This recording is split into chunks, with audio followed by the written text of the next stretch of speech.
Hey guys, welcome back. MTG Moxman here. Hope everyone's hanging great on a Tuesday. Hope you brought my nachos and cheese. Not tacos, although I love tacos, but nachos and cheese.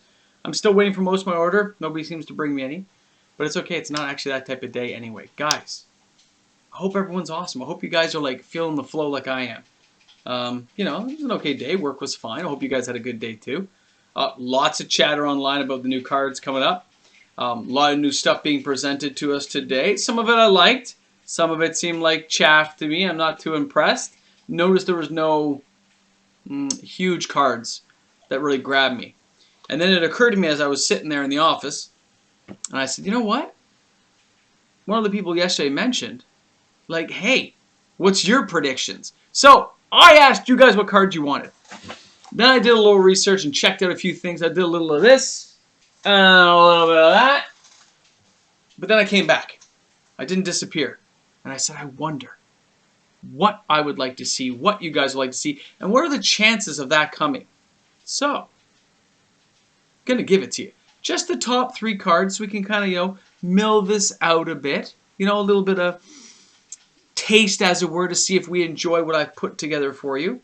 And to the new subscribers who joined today, thank you so much, guys, because, you know, all it took for you guys to do, if you're new to this channel, and you didn't know, but the people yesterday learned this, you just hit the subscribe button. No, down there. No, look down there. Go down, hit the subscribe button. It's free. It helps my channel out. I'm trying to get to 1,000, man. Just 1,000. If you each get me like 100 people, we're all good. I won't have to be like doing this anymore. Just, like that. Alright, so here's our little taste. And if you're new to the channel, please hit subscribe. Join us. The content's awesome. We have a good time with each other. And please, guys, always remember to comment below. And for those of you who watch my videos right to the end, thank you so much. As Peddler had mentioned before, it really does help the analytics and does boost your videos up. Even if you're just a small channel like us. So, thank you, guys. I really do appreciate it. Thank you, okay? Thank you! Alright, here we go. Alright, here is my, after looking around and thinking and mulling it about for a whole 30 minutes today. I thought about this. Here are my top 3. It's going to fill the page again just because it's easier for you guys to see on your screens. So, here we go. Boom! Okay. I'm going to make my hair disappear so you can't even see my hair. Alright, you can't see my hair, but Deadpool's still looking at you from the top. Alright, we have Worldly Tutor. Now, I know we talked about this. I know this was mentioned as one of the cards, but it is a great card, and it kind of is due for a reprint. If not in this set, this is a card that definitely will be on the hit list to come back. Searching your library for a creature card and revealing it to players, then shuffling and putting it on top. It's not the end of the world. It's not overpowered. You can cast it at instant speed, but there are even ways of stopping that. It's a very realistic card, and it's totally awesome. I love the picture, by the way. I hope they don't change the art too much, and I would love to see what a full art version would look like. So, Worldly Tutor, and also it has good value, but not insane value. It's not hundreds and hundreds of dollars. Pardon me while I drink some water. It definitely would fit into Wizards' theme of reprints. So I think I could see this as an actual real possibility of coming back. Okay? Now, number 2. I know. Cabal Coffers. Now this card's a bit of a powerhouse. Hasn't been around since Torment. Which is an old set, guys, from like 2001? 2000? It says 2. And then tap it and add black to your mana pool for each swamp you control. So this is kind of like that Tolarian Academy type card. Before there was a Tolarian Academy type card, it would be amazing to have. If you have like 10 swamps, it's going to tap for 10. But really it's 8 because you had to tap 2 to get it going. But come on. It's a super powerful card. It sees a lot of play in Commander. It's going to be used in Modern. It would be a heavy hitter, kind of like a Jace or a Karn level guy. But it just shows that Wizards really does still have ammo in their belt if they want to bring back a big hitter like this to make a splash with people. Maybe we won't see it in Double Masters here, guys. I would love to see it, though. So, you know, it'd be nice to see in this set. I would love to see it in this set just to put this set over the top, especially with some of the chaffy cards we've seen today that were not that impressive. Come on, Wizards. You can do better than that. They should have really pulled out, give you a couple of good and a couple of okay. But they really should have done it that way. Alright. My own personal choice is Umezawa's Jitte. Okay, this is not a power hitting card, but as I had made mention, and I obviously am kind of psychic, As soon as they did that first sword, I'd already told you guys, if you're going to see one sword, you're going to see them all. And now we've seen War and Peace, Feast and Famine. We've seen a lot of the swords come back. So I know Jitte is like a Jitte is kind of like a small sword, but we could totally bring back the Jitte. It would be awesome. It's not overpowered. It is not super psycho card. It's only $18.99, but it'd be a great kind of card to see, you know, back in play a little more often. Put some more stock out there. You know, Umezao Jitte was found in Betrayers of Kamigawa, I believe. Like, come on, we could do this, okay? All right, now let me just make this all go poof. Boom! And I'm back. All right, now I can sit up. You can see me again. You can see, you know, I came right from work, dressed up. I'm ready to party, as it were. Although I'm totally due for a haircut this weekend. In case you guys didn't notice, I do my own hair, so it's like zzz. Gonna do a little shaving this weekend to get this all under control. And the beard needs a trim. If my wife had her way, I just trim this all off. The beard would be gone. I don't know what my son thinks. He's over there playing a game. Nah, maybe he'd want me to get rid of it too, but maybe not. It really helps in the winter when it's cold.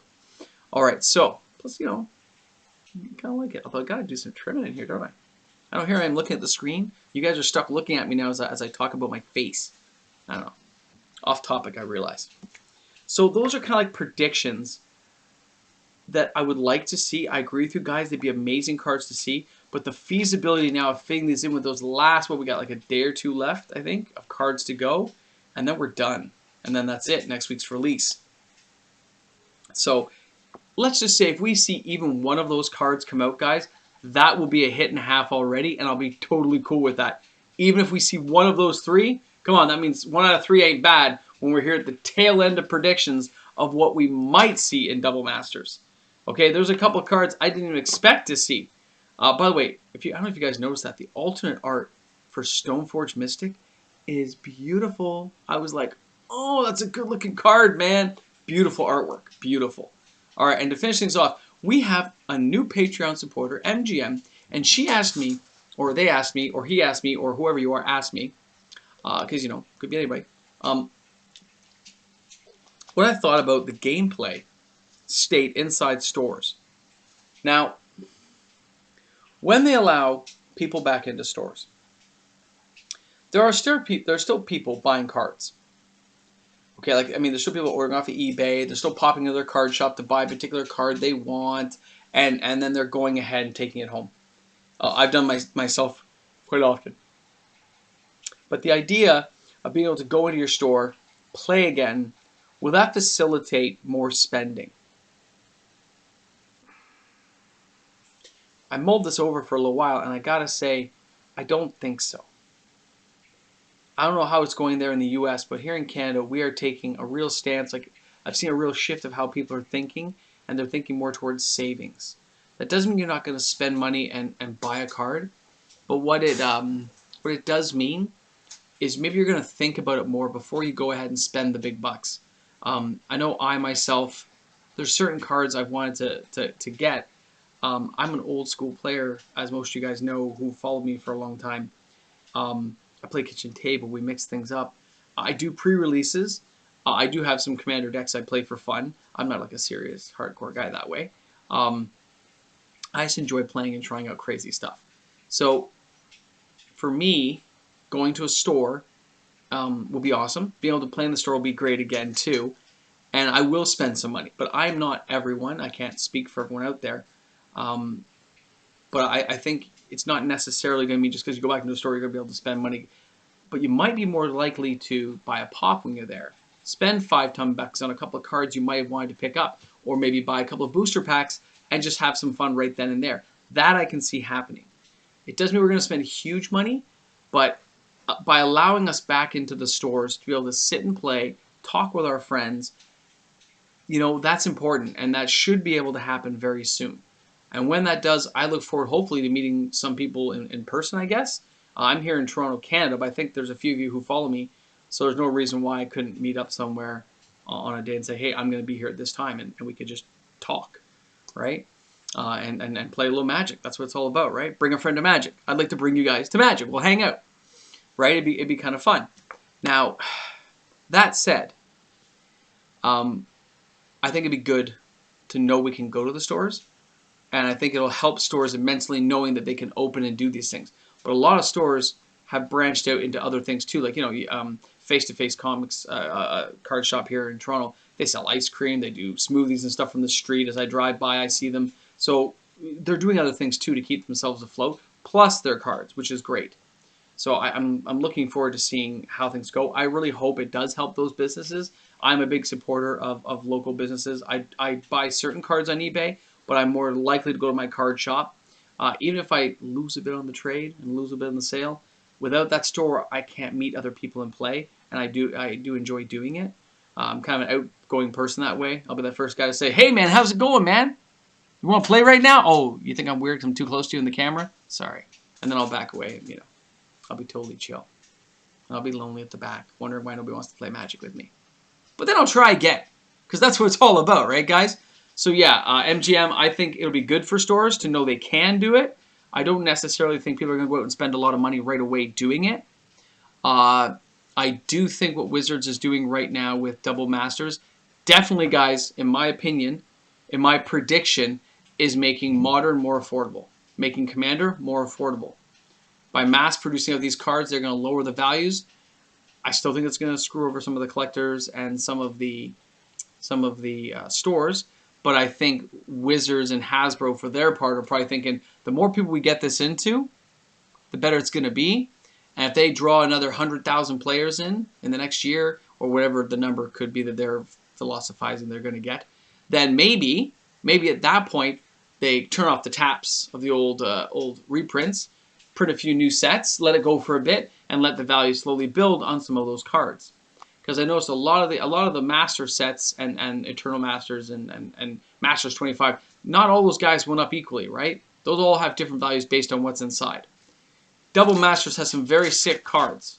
It's got some serious powerhouse in there, guys. And I myself am really looking forward to see what they're going to put out there. But my number one prediction, the one I'm going to stake it on and see if I'm right or wrong, is Umezawa's Jitte. I know some other people put the Cobalt Coffers, that's why I put it there, and Worldly Tutor, but I'm thinking the Jitte could return. It's not too powerful. It has a good chance of getting out there, and I think we have a good chance of seeing an $18, $20 card still before this all ends. Doesn't mean those other cards won't appear. I'm just saying that's my main one, so I'm hoping it works out. All right. Thank you guys so much for tuning in tonight. Hope you enjoyed the content. I thank you all for viewing. It's so nice to know that I have people to chat to. Comment section tonight. What are your predictions for what's going to be?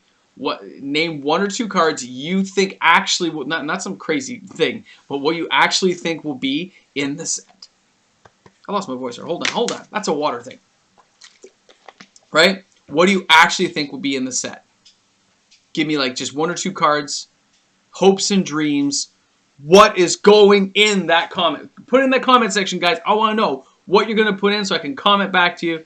Either make fun of you or cheer you on. Because, come on. We all got to have dreams, right, about a couple of good cards we want to see back in this set, man. This is crazy.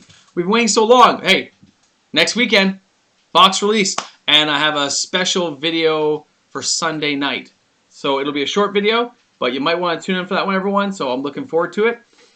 Thank you so much, guys. And I really enjoy talking to you guys every night. It's kind of like part of a highlight of a day. So thanks a lot, guys, for tuning in. Thanks a lot for supporting me on Patreon, for those of my supporters. I really appreciate it. And anyone who wants to find me on Patreon, I put a little link at the end of the video where all my supporters go now, and a little thing. You just look me up. It looks like they fixed whatever the problem was. You can just type in MTG Moxman on Patreon, and I appear there. So it's awesome. And then we can eventually get that microphone thing going, which would be cool, because I just have to edit the sound on this for some reason. It's very weird. Anyway, guys, thanks a lot for tuning in. You guys are awesome. I doubt no one made this far in the video, and we'll go with an Army of Darkness quote as Strange One! There you go. All right, guys, have a great one. I know, can you believe it, guys? Here I am at the end of the video again, watching my thing bounce around, having a good time. Just remember, Umezawa's Jitte and Army of Darkness, they go together like butter and I don't know, something else. Have a good one, guys!